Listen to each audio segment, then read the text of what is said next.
echebe ka awọ pụọ ọdụdụ were lụọ di, ọ nọrọ n'ụlọ nne ya were ka nka. Ọ bụ eziokwu na mmadụ anaghị enwetacha ihe niile ọ chọrọ otu oge, mana bilie zọpụ njem iji nweta ihe ahụ ị chọrọ nakwa ihe ahụ na-akpa gị, maka na anaghị anọ n'ụlọ ebute ozu ọdụm. Echezina echi niile, maka na anaghị egbu mbe edebe ọla. N'ụzọ ije inweta ihe ndị ahụ ị chọrọ na ihe ndị ahụ na-akpa gị, ọtụtụ ihe juru n'ime ya. Ọtụtụ ihe ga-echere gị aka mgba iji hụ na imejupụtaghị ihe ndị ahụ nakwa ihe mkpa ahụ bụ ndị na-akpa gị. Mana chetakwa na nke bụ eziokwu bụ na n'ụzọ ọbụla ihe rara ahụ na ya, ihe dị mma dịkwazi n'ime ya. Ụfọdụ mmadụ ga-akọcha gị, ụfọdụ enyi ga-akpọ gị asị, maka na nwata chọba nke ya ọ bụrụ ajọ nwa.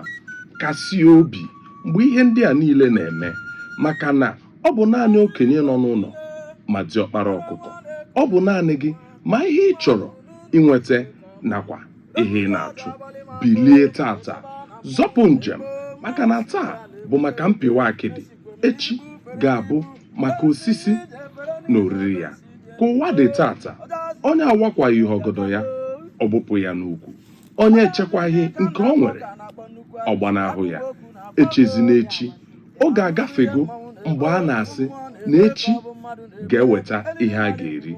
Bido tata kwado echi gị, jiri tata kwado echi gị. Bilie ma zọpụ ụkwụ ije.